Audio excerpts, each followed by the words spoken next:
खुलुमबाय नोंथांमोना नायगासिनो बड'सा जिसाया समफ्राम हारिनि बाखनायजाथाव हाबाफारि बारहुंखाजों न' बां धोन सम्पति सिलिंखार जाजानाय गं 100 दुखुथिया नखरफोरनो नैथि खेबनि थाखाय अनसुंथाइ रानदों। जिसाया समफ्राम हारिनि नैथि खेब बाखनायथाव हाबाफारि बारहुंखाजों सिलिंखार जाजानाय गं 100 नखरफोरनो अनसुंथाइ होदों। चिरां जिल्ला बामोनगाव हालामनि सिङाव थानाय बामोनगाव खायलाबारि गामिनि थागिबि जिसिया सुमफ्रामारिया आरोबाव बारजों बुखारजानाय सार अन्थाइजों थिं गब्लं जानाय गोबां गामिफ्राव नायगिदिंहैनानै दुखुथिया नखरफोरनो नैथि खेब 100 नखरफोरनो मैया प्लास्टिक राननानै होयो। थांनाय अक्ट' 23 एप्रिल 2022 नि सनिबार दिनखालिबो बिथाङा गोबां गामि बेरायनानै 100निबो बारा नखरफोरनो अनसुंथाइखौ होदोंमोन। बे एखे दिनखालिनो बेराम जानानै थानायनो रांनि अनसुंथाइ होनानै बाखनायथाव खामानिफोर मावदोंमोन। आरोबाव बैसागु समावबो गोबां गामियाव बैसागु फोरबो फालिनो थाखाय अनसुंथाइ हरदों होननानै खौरांगिरिनो फोरमायथिदों। बेराफारसे गोबां गामिनि रायजो राजाफ्रा जिसिया सुमफ्रामारिखौ बेबायदि अनसुंथाइखौ होनानै बाखनायथाव खामानिफोर मावदों आरो बिनि साननायफ्रा जाफुंलांथों होननानै बोर सारस्रियो। गिबियाव आं बे चेनेलखौ नायगिरि नोंथांमोनखौ आं धन्यबाद होग्रोनाय थाबाय। नैथियाव जाय बिथांमोन आंनि सारियाव जिरायनाय बिसोरो दिनै आंजों बिराद खस्थ' खालामफाबाय, बिनि थाखायबो आं धन्यबाद होबाय। दिनै आङो आं दाख्लै जेब्लानाखि हरनि समाव आं उन्दुनाय समाव आं मोनसे सिन्था धारना खालामदों। बेनो जाहैबाय जोंल' न' मोजाङाव थानानै सोरबा गैयि मानसिफ्रा दिनै बिराद उसुबिदायाव गोग्लैदों। सानथाम सानब्रैनि सिगां जि अखा सारअन्थाइजों गोग्लैनानै बिराद मानसिया दिनै गैयि मानसिफ्रा बिराद उसुबिदायाव गोग्लैनानै थानायखौ आं नुदों। बिनि थाखायनो दिनै आङो मोनसे सानबाय, जि बुस्थुखौ आङो होगोन होननानै दिनै आङो बे बुस्थुखौ आं दिनै मावफुंबाय।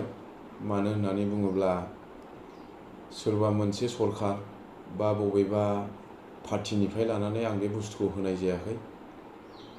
आंनि बेक्तिगत जि आंनि पकेटाव दङ बेनिफ्राय आंनि गैयि मानसिफोरखौ आं दिनै अननाय होनानै दिनै आं बेखौहाय अनसुंथाइ होबाय। सोरबा बुंदों थिं होब्ला हामगौमोन बा माबा मोनसे मोजां बुस्थु होब्ला हामगौमोन होननानै दिनै आङो बेक्तिगत होनाय हिसाबै आङो प्लास्टिकल' आं होनो हाबाय। आरो बेयाव सोरबा दाख्लै जेब्लानाखि आङो साननैनि सिगां होदों, बेयावहाय सानैसो मानसि कमेन्ट हरदों आरो आं नुदों कमेन्टआव बे बुस्थुखौ मोसौ गलियावसो खोबो होननानै। खिन्थु बे बाथ्राखौ जाय मानसिया बुंदों बे बिथांखौ आं गाज्रि मोनाखै। मानो होननानै बुङोब्ला दिनै नोंनि न'खराव सोरबाफोर जुदि गैयि मानसिफ्रा माबा मोनसे बिपदआव गोग्लैनाय दङमोनब्ला नों बेखौ मिनिनानैसो थागौमोन नामा? नैबेखौ आंनि गोसोआव माबा मोनसे कुइसन साननाय फैदों आरो सोंनाय फैदों। जिखुनु हक बिथाङा जुदि बिदि सानदोंब्ला बिथांनि थाखाय धन्यबाद, आं बेखौ आं मोजांसो मोनदों। जिखुनु हक बे चेनेलाव नायगिरि बिथांमोना दिनै गोबां मानसिफ्रा आंखौ कमेन्टआव मोजां बुंदों, आं गोजोननाय मोनदों आरो आं बिदिनो मावलांबाय थागोन। जि आं बे हाबाफारिखौ लादों, बे हाबाफारि लानाया जोंनि बर'आवल' नङा, आं दस्रा जाथिफोरनोबो आं होदों। जोंनि बे बर'फोरखौल' आं माबा खालामाखै। दिनै आं दाख्लैयो 100 नखरनि गोजौआव आं होबाय आरो दिनै आङो 100 नखरनि गोजौआव आं होबावबाय आरो आं होबावगोन।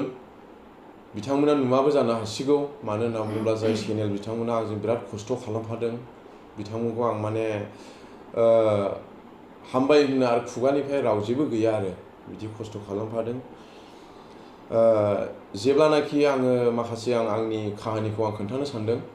जेब्लानाखि आङो 14 बोसोर बा 13 बोसोरनि गथ'मोन, बे समाव जोंनि न'खराबो बेफोरबायदि अबस्थायाव गैयामोन।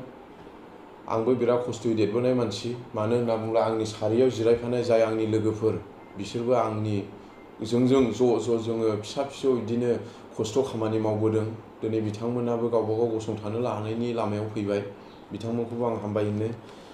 दिनै जोङो जेब्लानाखि आङो 14 बोसोरनि समनिफ्राय आं जेब्लानाखि बन फाननानै आङो स्कुल फरायबोनाय गथ'मोन, बे समाव बिमा बिफानिफ्राय आं जेबो हेल्प मोनाखैमोन। दिनै आङो बेफोरबायदि अबस्थायावदि फैदों, बियो मोनसे भगबाननि अननाय। दिनै आङो बेफोरबायदि अबस्थायाव फैनाय हिसाबै आङो गोबां पाब्लिकफोरखौ आङो माने सहाय होनो बा हेफाजाब होनो आं गोसो जायो। मानो होनना बुङोब्ला गोरिबा माबायदि समाव माबायदि खस्थ' मोनो, गरिबनि गांनाय उखैनाया मा दङ, जोङो थाखा फैसा जायोब्ला जोंनि गोसोआ माबायदि जायो बेखौ आं A to Z आं मिथिजोबगौ। दा आं हमनो हाजोब्बाय। बिनि थाखायनो आङो जि हायो आङो बेखौ आं सहाय होबाय थागोन। आरो दिनैल' नङा, आं नेक्स्ट आरो इयार बाय इयार आं होबाय थागोन। बेखौ नोंथांमोना नुबाय थागोन। आरो बे जि आङो दिनै रायजो राजानि थाखाय जि आं प्लास्टिक गनायथावना नङा, अब्लाबो आङो बे बुस्थुखौ आं होबाय, जाहाथे जोंनि गैयि मानसिफ्रा एसेब्लाबो अनसुंथाइखौ मोनो होननानै। दिनै आं बे बुस्थुखौदि आं होदों, दिनै बे बुस्थुखौ होनायाव खुनु माबा मोनसे राजनितिकनि बा माबा मोनसे पलिटिकेलनि नङा। बेयो आंनि गोसोनि अननाय। जाय मानसिफ्रा बिपदआव गोग्लैदों, बे मानसिखौ आं माने सहाय होआब्ला बा माबा मोनसे बिपदआव गोग्लैयोब्ला आं बिनि बिपदखौ आं नायनानै माब्लाबाबो थानो हाया। बेनि थाखायनो आं बे अनसुंथाइखौ होनाय जादों। আজি সংবাদ মাধ্যমৰ আগত মই এইটোকে দোহাৰি কৰি কৈছোঁ যে আমাৰ এই দত্তপুৰ এৰিয়া, জাউলিয়াবাৰী এৰিয়াত যোৱা একদিনৰ আগত যে হাৱা পানী আৰু ফাটৰ, সেই ফাটৰ দি বহু দুখীয়াসকলৰ ৰাইজৰ ঘৰ নষ্ট হৈছিল। সেইটো নষ্ট হোৱাৰ পৰিপ্ৰেক্ষিতত আমাৰ দুখীয়া ৰাইজে শুবলৈ, খাবলৈ বহুত কষ্টৰে ভুগিব লগা হৈছিল। সেই হিচাপে আমাৰ খাইলাবাৰী গাঁৱৰ যুৱ নেতা যে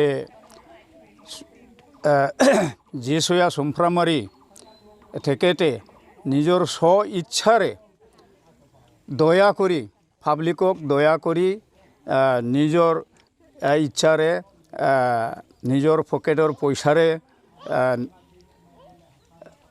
প্লাষ্টিক বিতৰণ কৰিছে। গতিকে আমি তেখেতৰ ওপৰত বহুত ধন্যবাদ কৰিবলগীয়া হয়। আৰু ভৱিষ্যত বা সুদূৰ ভৱিষ্যতত আমি তেখেতৰ যে গোটেই আমাৰ এই এৰিয়াৰ গৰীবসকলক যে ইমান দয়া কৰি প্লাষ্টিক ঘৰ সাজিবলৈ বিতৰণ কৰিছে, তাৰ পৰিপ্ৰেক্ষিতত তেখেতৰ প্ৰতিও আমি যাহাতে তেখেতৰ মনোভাৱ আৰু যি আগবাঢ়ি যাবলৈ ধৰিছে, তেখেতক আমি সদায় সহায় কৰিম বুলি আমি এই সংবাদ যোগে আশা ৰাখিছোঁ। আৰু তেখেতক বহুত ধন্যবাদ দি আমি এইখিনিকেই তেখেতক ধন্যবাদ জ্ঞাপন কৰিছোঁ।